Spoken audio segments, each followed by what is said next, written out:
Hello. Hello ভাই, টাকাটা যখন দিতে পারবি না তখন নিয়েছিলিস কেন? কবে দিবি? 2 মাসের বেশি তো হয়ে গেল। টাকাটা কি আমি আর পাবো?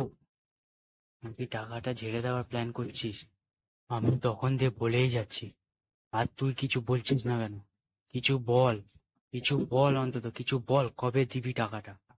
আমি তোর কাছে টাকা নিয়েছি, তুই আবার সেই টাকাটা ফেরত চাস? এটা তোর কোথাকার বন্ধুত্ব?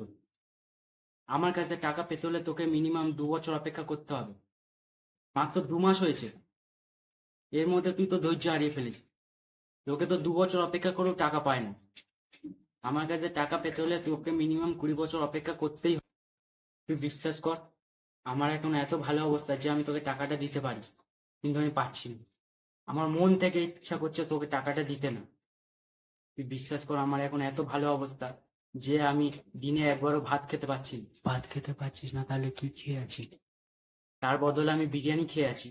আমার এখন এত ভালো অবস্থা যে আমি সারাদিন একবারও ঘরে থাকতে পারছি না। ঘরে থাকছিস না, তাহলে কোথায় থাকছিস? কেন কি, আমি এখন পুরীতে ঘুরতে এসেছি, একটা হোটেলে থাকছি।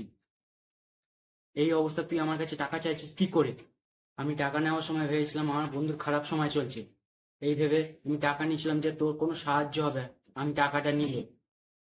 এই ভেবে আমি টাকা নিয়েছিলাম, এর পরিণামে তুই আমার কাছে টাকাটা চাইছিস কি করে?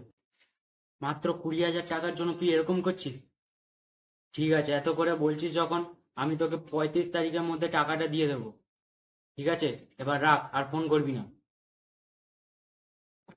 টাকা নিয়ে আমি আমার বন্ধুর সাহায্য করলাম? না, ও আমার কাছে টাকা চেয়েছে।